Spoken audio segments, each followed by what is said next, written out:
The crystal chandeliers of Marcella's cast soft light across our private dining room.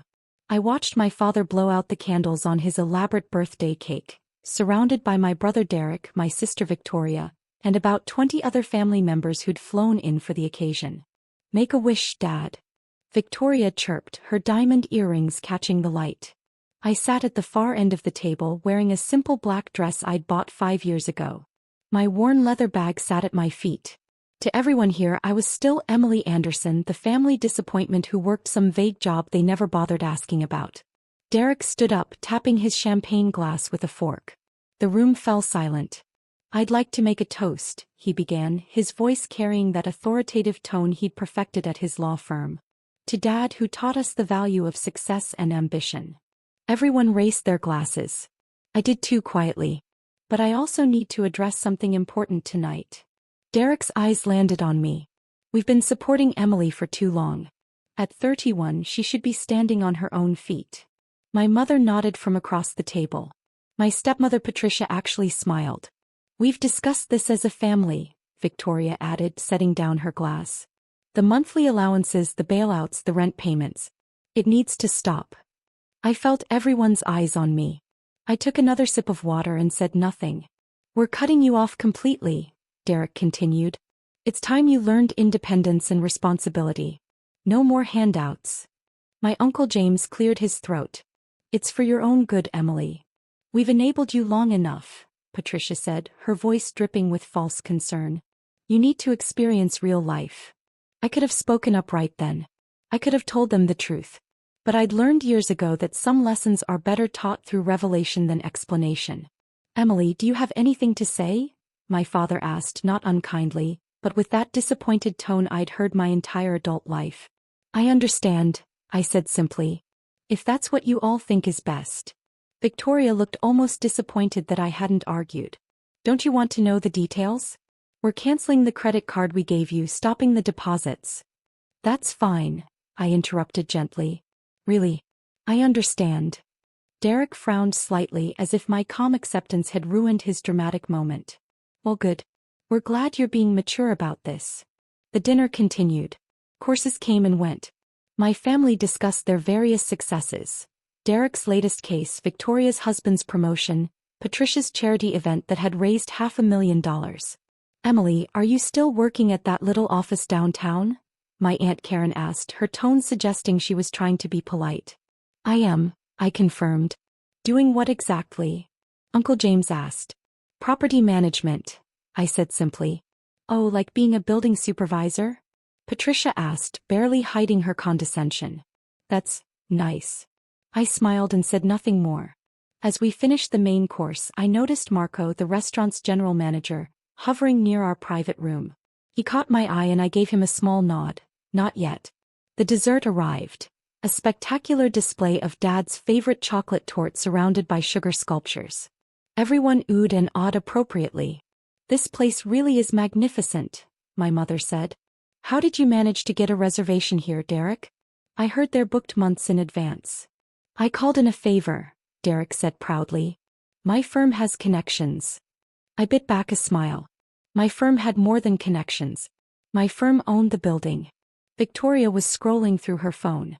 "It says here that Marcella's is part of the Anderson Restaurant Group." "That's funny, same last name as us." "Coincidence," Derek dismissed. "Anderson is a common name." Marco approached our table again, this time with purpose. He walked directly to me.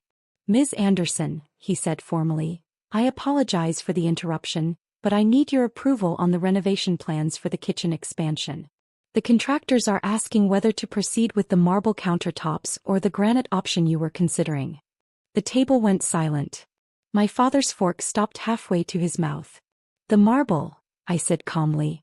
"And let's go ahead with the wine cellar expansion as well. Schedule a meeting with the architects for Tuesday."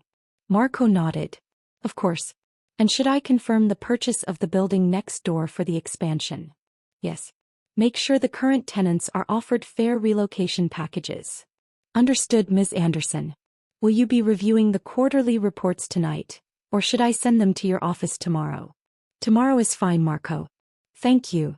He gave a small bow and walked away. I returned my attention to my dessert, taking a small bite as if nothing had happened. Derek's face had gone pale. What was that about? The renovations, I said simply. We're expanding the kitchen. Victoria's voice cracked slightly. Anderson Restaurant Group, I explained, setting down my fork.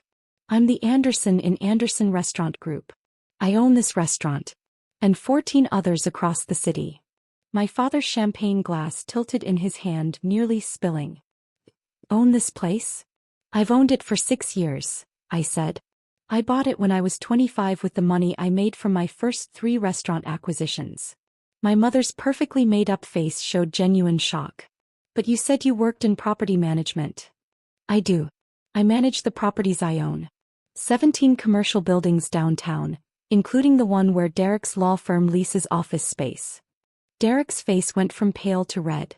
That's not possible. Our lease is with Morrison Properties, which is owned by Anderson Holdings Group, which I also own. I pulled out my phone and opened my business portfolio. Would you like to see the lease agreement? You're in Suite 4000.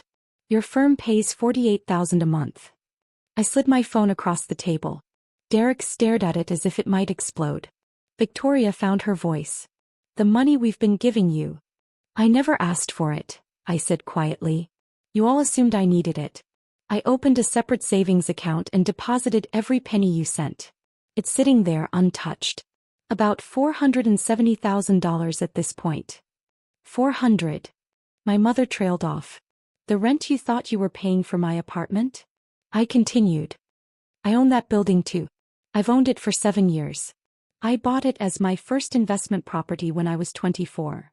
Uncle James set down his wine glass carefully as if afraid it might shatter. How is this possible? Where did you get the initial capital? Remember Grandma Helen? I asked. She left me $50,000 when I died.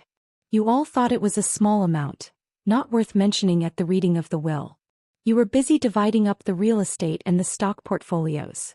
My father nodded slowly, remembering.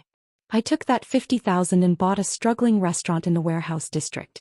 I was 22, fresh out of college. I worked there myself, cooking, serving, managing. 16-hour days for 2 years. I turned it profitable, sold it for $300,000 and bought 2 more properties. I took a sip of water, letting that sink in.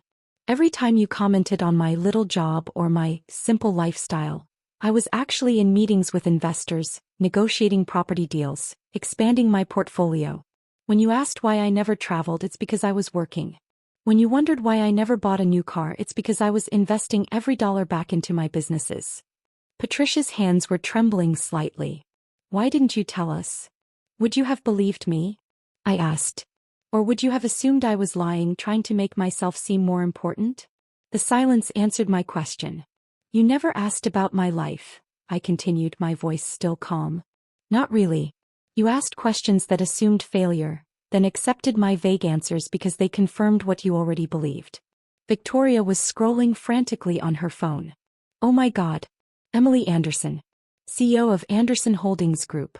It's all over the business news. There's an article from last month about your acquisition of the Riverside complex. The $60 million deal, I confirmed.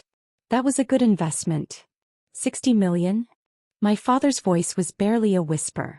The Riverside complex generates about $8 million a year in revenue. It'll pay for itself in 8 years, and after that it's pure profit. Derek was still staring at my phone, at the lease agreement with his firm's name on it. You've been my landlord for 3 years? Actually, we renewed your lease last year. You signed the papers yourself. The monthly allowance you mentioned cutting off, I said, addressing Derek directly, was $2,000. I spend more than that on coffee meetings in a typical week. I wasn't trying to be cruel, just factual. My net worth is approximately $47 million, I continued. My businesses generate about $12 million in annual revenue. I employ over 300 people across my various properties. Marco returned, this time with a leather portfolio. Ms. Anderson, the ownership papers for the restaurant. You asked me to have them ready tonight.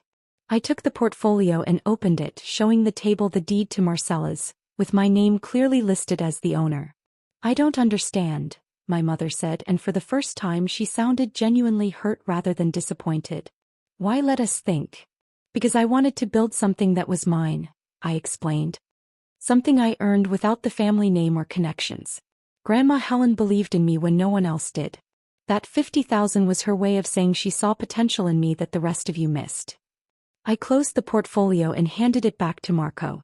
Every Sunday dinner where you pitied me, every holiday where you exchanged worried looks about my future, every birthday where you gave me gift cards because you thought I needed the money, I let it happen because I was busy building something real.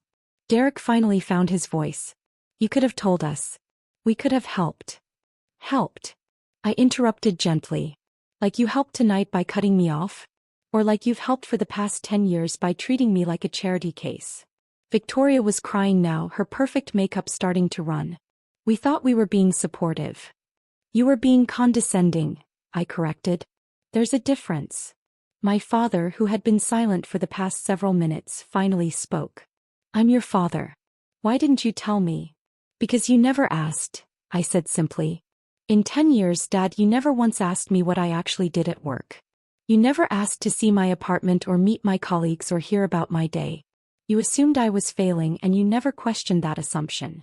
The hurt on his face was real and I felt a pang of guilt. But it was also true.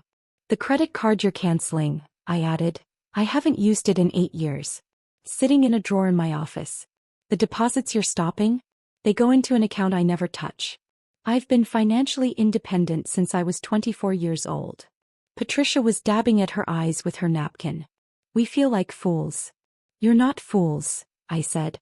You just never looked beyond your own assumptions. Uncle James cleared his throat. So what happens now? Now. I considered the question. Now we finish Dad's birthday dinner. The meal is already paid for. It's on the house, obviously. And then we all go home. And tomorrow? Derek asked. Tomorrow your law firm's lease is still valid. The rent is still due on the 1st of the month. Business is business. Will you tell people? Victoria asked quietly. That we didn't know? Why would I? I replied. Your assumptions were your own. What you do with this information is up to you. Marco appeared again, this time with a bottle of wine I recognized. A 1995 Chateau Margaux worth about $3,000. For the birthday toast, he said, setting it down. With Ms. Anderson's compliments. My father stared at the bottle, then at me. Emily. Happy birthday, Dad, I said sincerely. I hope 60 is everything you hoped it would be. The sommelier poured the wine with practiced ceremony. When everyone had a glass, I stood up. A toast, I said, raising my glass. To family. To the lessons we learn from each other. And to the assumptions we make about people we think we know. They all raised their glasses, though several hands were shaking. And to Grandma Helen, I added, who saw something in me that no one else bothered to look for. We drank. The wine was extraordinary, smooth and complex with notes of dark fruit and earth. There's one more thing, I said, setting down my glass. The building where Mom's art gallery is located? I bought it last year. The property taxes were going to force a sale, so I purchased it and kept your rent at the same rate. My mother's eyes widened. The gallery. Safe. The lease is long-term and fair. I'm not a vindictive landlord, Mom. I'm just a good businesswoman. Derek leaned back in his chair, looking defeated. What do you want from us, Emily? Want? I considered the question. I don't want anything. This wasn't a revenge plot or a gotcha moment. This was just dinner. You decided to cut me off. I decided it was time to stop pretending. But going forward, Victoria started. Going forward, we can have an honest relationship. Or we can continue the way we were, with me attending family dinners and saying very little while you all assume things about my life. Your choice. The rest of dinner passed in a strange, subdued atmosphere. People asked careful questions. I answered them honestly. Yes, I worked 70-hour weeks. Yes, I loved what I did. No, I wasn't lonely. Yes, I had friends and a life outside of work. They just didn't know them because they'd never asked to meet them. As people started to leave, my father pulled me aside. I'm sorry, he said simply. I failed you as a father. I should have paid attention. You're paying attention now, I replied. That's what matters. Can we have lunch? He asked. Just the two of us. I want to hear about your business. Really hear about it. I'd like that, I said honestly. Call my office. My assistant will schedule something. He smiled sadly. You have an assistant. I have 3 actually. And a business manager and a legal team. It's how I manage 17 properties and 15 restaurants. He shook his head in wonder. My daughter, the tycoon. Just a businesswoman who works hard, I corrected. Like you taught me. As I walked out of Marcella's that night, Marco met me at the entrance. How did it feel? He asked. Finally telling them? Liberating, I admitted. And a little sad. They'll come around, he said. They always do once the shock wears off. Maybe, I said. But even if they don't, I'll be okay. I built something real, Marco. Something that's mine. Yes, you did, Ms. Anderson. Yes, you did. I drove home to my penthouse, the one my family thought was a modest apartment, and looked out at the city skyline. Somewhere out there were my 17 buildings, my 15 restaurants, my life's work that no one in my family had bothered to notice. My phone buzzed. A text from Victoria. Can we have coffee? I want to understand. Then one from Derek. I'm sorry. Truly. And finally from Mom. I'm proud of you. I should have said that years ago. I smiled and set down my phone. Tomorrow I'd respond. Tomorrow we'd start building something new. A relationship based on truth instead of assumptions. But tonight I just sat in the quiet of my success, thinking about Grandma Helen and her $50,000 bet on a granddaughter no one else believed in. She'd been right to believe. I'd proven that. And maybe, just maybe, my family was finally ready to see it too.